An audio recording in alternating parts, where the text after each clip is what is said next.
బాబావారికి సంబంధించినంత వరకు ఉపాసనలో ప్రధానమైనటువంటివి 3. ఒకటి, బాబావారి యొక్క విభూతిని ప్రతినిత్యం కూడా ధరించడం. ఇది ఆరోగ్యప్రదాయకమైనటువంటిది. రెండవది, బాబావారి యొక్క సచ్చరిత్రను రోజు కూడా పారాయణ చేయడం. మూడవది, ప్రధానమైనది, బాబావారి యొక్క హారతులకు రోజు కూడా హాజరవుతూ ఆ హారతులను గానం చేయడం. ఈ హారతులకు ఎనలేని మహిమ ఎలా వచ్చింది అనంటే 1908వ సంవత్సరంలో కృష్ణశాస్త్రి జగేశ్వరి భీష్మ అనబడేటువంటి ఆయనకు ఒక స్వప్నం వచ్చిందట. ఆ స్వప్నంలో ఒక నల్లని బ్రాహ్మణుడు కనబడి జై సచ్చిదానంద అని చెప్పని ఒక దినపత్రికను చేతిలో పెట్టి ఉపదేశాన్ని పొందని చెప్పని అంతర్ధానం అయ్యాడు. దీని యొక్క రహస్యం ఏమిటో తెలియక ఆయన ఒక యతి దగ్గరికి వెళ్ళడితే నీకు త్వరలోనే సద్గురు ప్రాప్తి కలుగుతుందని చెప్పారట. ఆ సద్గురు ఎవరా అని చెప్పిన అన్వేషిస్తూ ఉండగా సాయిబాబా వారు దర్శనమిచ్చి తనకి షిరిడీలో జై సచ్చిదానంద అన్నారు. అనగానే ఆశ్చర్యపోయి అదే పదం ఈయన కూడా అన్నారు కానీ ముస్లిం కదా అని సందేహించారట. కొంతకాలం తర్వాత బాబావారి దగ్గర తీసుకొని తాము పీలుస్తున్నటువంటి చిలుమును ఈ యొక్క కృష్ణశాస్త్రికి కూడా ఇచ్చి, కృష్ణశాస్త్రి బొంబాయి అయినా పూణే అయినా ఏదైనా సరే అంతా కూడా రామమయమే తెలుసుకో అన్నారు. దాంతో ఇతనికి జ్ఞానోదమై ఇతనే సద్గురు అని చెప్పని నమస్కారం చేశారు. అలా నమస్కారం చేయగానే బాబావారు రేపటి రోజు వచ్చేటప్పుడు 5 లడ్డూలు పట్టుకురా అని చెప్పారు. ఆ 5 లడ్డూలు ఏమిటో తెలియక ఇతను సతమతం అవుతుండగా ప్రాతకాలంలో ఉన్నట్టుండి అతనిలో ఒక భావోద్వేగం కలిగి 5 హారతి పాటలను రాశాడట. అలా 5 హారతి పాటలు ప్రారంభమై దాసగుణ మహారాజు గారి ద్వారా ఇవి మరింత విస్తారంగా పెంచబడి హారతి పాటలుగా రూపొందుకున్నాయట. ఈ హారతులకు ఉండేటువంటి విశేషత్వాన్ని బాబావారి తెలియజేస్తూ కాగడ హారతిలో ప్రధానంగా ఉండేటువంటి కాశీ అష్టకం ఏదైతే ఉందో దీన్ని నిత్యము కూడా పారాయణ చేస్తూ వచ్చినట్లయితే గనక ఖచ్చితమైనటువంటి శాంతి కలుగుతుంది. వారి మనస్సులో ఉండేటువంటి అలజడులన్నీ కూడా తొలగిపోతాయి. నేరుగా నా యొక్క అనుగ్రహం పరిపూర్ణంగా వారి యందు సిద్ధిస్తుంది అని చెప్పని బాబావారే స్వయంగా చెప్పినట్టు వారి యొక్క జీవిత చరిత్రలో మనకు దర్శనమిస్తూ ఉంటుంది. అంతటి అమోఘమైనవి కనుకనే బాబావారి హారతులకు ఎనలేని ప్రఖ్యాతి కలిగింది. అంతటి అమోఘమైనటువంటి బాబావారి కాగడ హారతిని శ్రవణం చేద్దాం, ధన్యులమవుదాం. శ్రీ సచ్చిదానంద సద్గురు సాయినాథ్ మహారాజ్ की జై.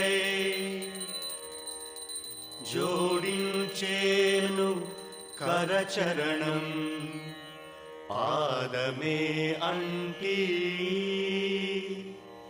దయతో నా వినతే వినరా పండరీనాథా.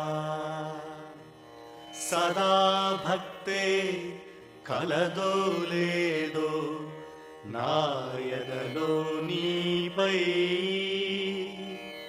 కృపాదృష్టి నాపై చూపుము సద్గురురాయా.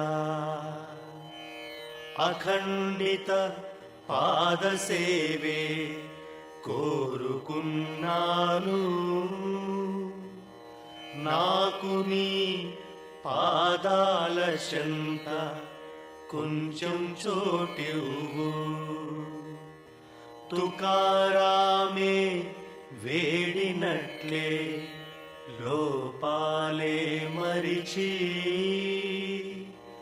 ప్రాపంచిక బంధాలన్నీ పోకాల్చబోయి.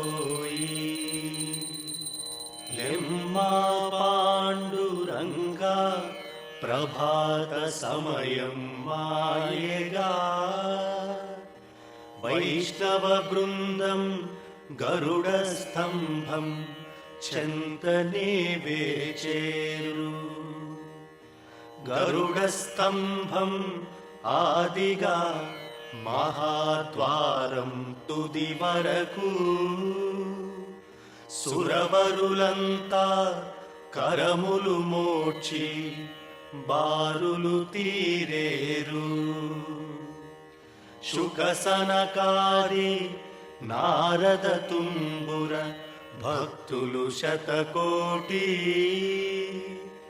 త్రిశూలడమరు ధారై నీకై వేచె ఉమాపతి. కలియుగ భక్తాగ్రేసరుడైన నామదేవుడు, పాదదాసి జానాబాయి నీ దర్శనం కోరేరు.